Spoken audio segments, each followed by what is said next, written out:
Alright, a lot to talk about for this video. In this vlog, the first topic I want to talk about is...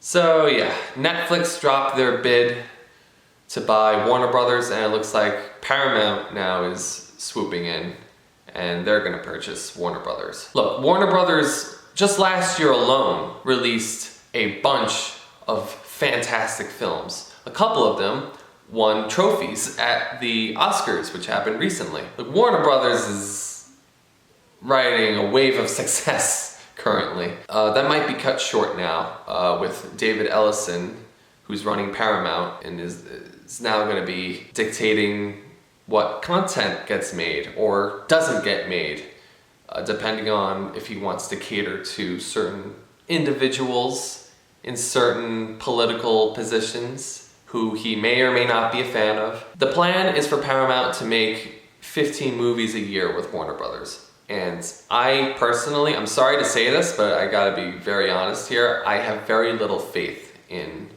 Warner Brothers' future. The movies that are coming out that Warner Brothers is releasing from now to at least late 2027. Dune Part 3, and The Batman Part 2, which is gonna go into production this spring, so very soon. You know, movies in that time frame I think are gonna be okay. They're gonna be safe unless Paramount messes up the marketing for films like that. But any movies that are going into production after late 2027, I don't have a lot of hope for.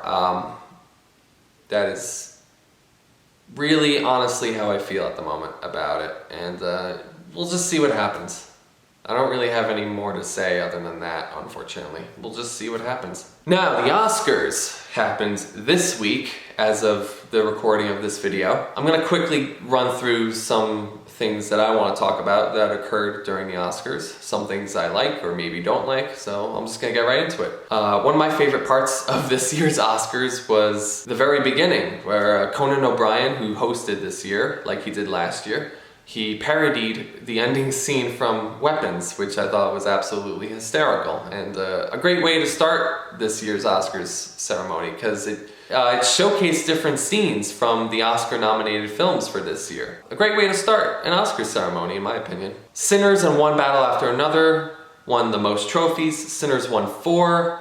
One Battle After Another won 6, I believe. I personally think Sinners should have won Best Picture. One Battle After Another is great, and I enjoyed it when I saw it, but Sinners is seriously a perfect film. Seriously. There's just nothing else like it. But it won Best Actor, Michael B. Jordan, who played a very hard role. He played 2 roles, twins, and the level of difficulty must have gone into preparing to play those characters, and it just must have been absolutely unbelievable trying to achieve that. Grogu from The Mandalorian made a cameo midway through the ceremony, and it was just adorable. But Conan O'Brien's right, he can't clap. He can't do it. Modern day puppetry still won't allow him to do that. The musical performances were great, which, by the way, first of all, I remember a few years ago, I believe it was during the 2020 Oscars, I couldn't stand how many musical performances there were. It was just one after another after another. It was dragging out the ceremony. This year, just 2. And they were both fantastic. Miles Caton performed his song I Lied to You from Sinners. They basically recreated that one scene from the movie when he's singing it in the film, and you know, that one long take. They basically did that again for the ceremony. It was great. I was actually wondering, it'd be great if they did that. And they pretty much did. They pretty much recreated the scene. And then the stars from K-Pop Demon Hunters performed Golden, which won Best Song, and the movie itself won Best Animation. Totally not a surprise at all, I think it's safe to say. It was funny seeing all those celebrities waving the globes during the Golden performance. Globe, that's a Dune term. Something I didn't like about this ceremony was Academy. Stop cutting off the winners when they're giving their speeches. It happens like 4 times this year at the Oscars. 3 of those times they were unsuccessful at cutting off the winners during their speeches. Thank goodness. The 4th time, they went right to commercial as one of the producers for K-Pop Demon Hunters was about to give his speech. That really made me upset. If I happen to see the Oscars next year, if I'm able to next year, if they do that again, just turning off the mic during someone's speech, I might actually turn off the Oscars altogether. I don't know. It really made me upset. And then finally, Marty Supreme, nominated for 9 Oscars, won none of them. Now, Marty Supreme was my favorite movie of 2025, so watching the Oscars, I was really rooting for Timothée Chalamet to win for Best Actor. Michael B. Jordan won, which he absolutely deserved, of course. But both of these guys gave 2 of the top 4 or 5 film performances of 2025.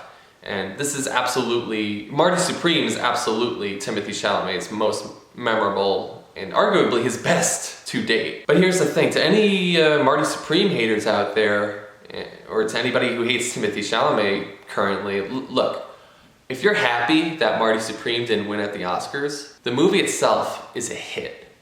It's a massive hit. From the marketing, to the reception it got upon release, even going as far back as the New York Film Festival where it premiered. And then Timothée Chalamet won his first Golden Globe and first Critics' Choice Award for that movie. That success you can't take away.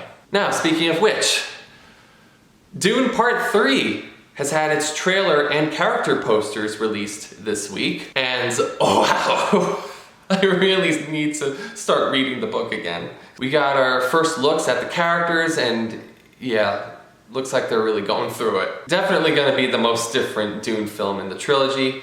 Timothée Chalamet recently even said it's the eeriest film yet. I believe it. Trailer looks phenomenal. The cinematography, it's not Greg Fraser, right? I don't think he did it this time. I don't think he did the cinematography for this one. You can't tell that it's not him.